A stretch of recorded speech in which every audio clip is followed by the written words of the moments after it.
April 1912, the Titanic set sail from here in Queenstown, bound for New York on her maiden voyage. She was the largest ship afloat, the pride of the prestigious White Star Line. She was built in Ireland, in what was then the world's largest shipyard, Harland and Wolff's of Belfast. Preparations for her construction had begun as early as 1907. Men and horses toiled in the mud of Queen's Island to prepare two giant slipways, big enough to build the largest liners the world had ever seen. The White Star Line had commissioned the yard to build three sister ships, Olympic, Titanic and Britannic. They were to sail the transatlantic route in competition with the fast, turbine-powered ships of the Cunard Line, the Mauretania and the Lusitania. Rather than compete with the speed of their rivals, White Star asked Harland and Wolff's designers for ships that were much more luxurious and 1.5 times larger.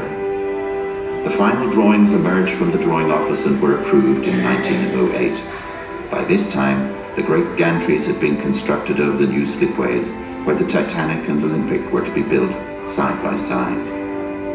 At that time, Harland and Wolff employed 15,000 men. 3,000 of them would work on Titanic alone. At the time, the Olympic was the focus of publicity, as she was the first to have her keel laid and the first to be launched. Her sister ship, Titanic, however, would soon eclipse her fame. By April 1910, the frames of Titanic's great hull were complete, while beside her, the hull of the Olympic was already plated. Here we see the steel stockyard in the foreground, with the Olympic almost ready for launching and the outer plating of Titanic well advanced. The steel plates and beams on these great ships were not welded together as they would be today. The plates were overlapped, drilled and fastened by up to 3 million wrought iron rivets, heated white hot and hammered tight. The noise was literally deafening. Most shipyard workers had damaged hearing.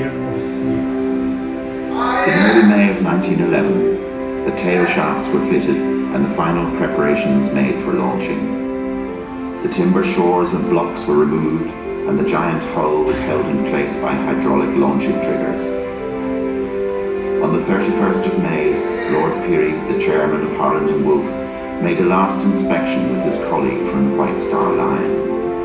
When the tide reached its height at 12:15, with no breaking of champagne or speeches, Peary gave the signal to fire warning rockets.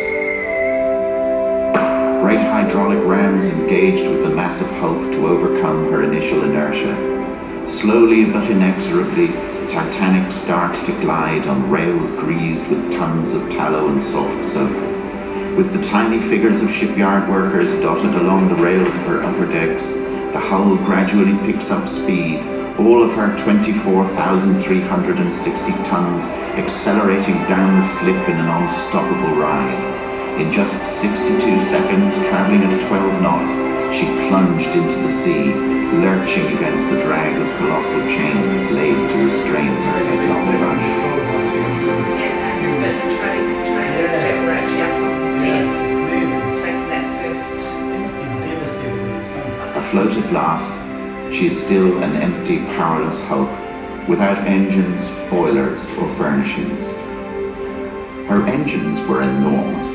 Here, the two reciprocating steam engines are seen in the engine shed. In the hull, they were placed side by side, each driving its own shaft and propeller. Steam emerged from these engines at quite a high pressure. This was put through a turbine to increase power without using more fuel. Even with the efficiency of a third propeller driven by the turbine, fuel consumption was enormous. For an Atlantic crossing, the sister ships required 6,000 tons of coal shoveled by hand into 29 boilers. Technically, the Titanic was one of the most advanced ships afloat when the tugs finally nudged her out into Belfast Lough for sea trials. Because of design improvements, she was a little bigger than the Olympic, and therefore the largest ship in the world. The sheer luxury of her fit-out, however, was her most remarkable feature. First-class accommodation was extraordinarily lavish. It was indeed a key feature in the marketing of the White Star Line. The upper decks accommodated the first and second class passengers in spacious elegance.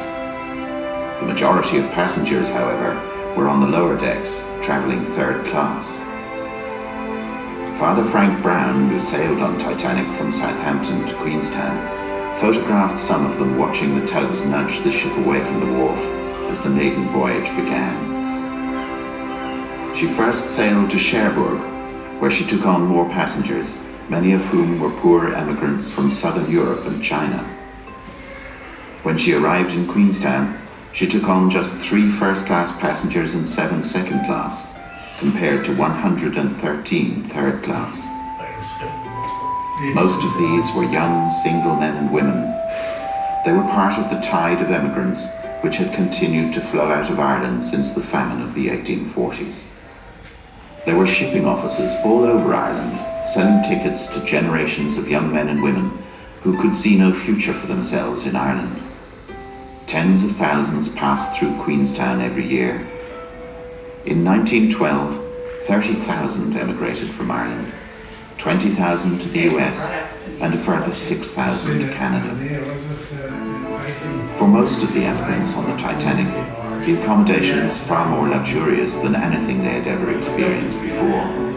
There was a party atmosphere in the third class as she prepared to leave, the sense of adventure heightened by the luxury of their surroundings.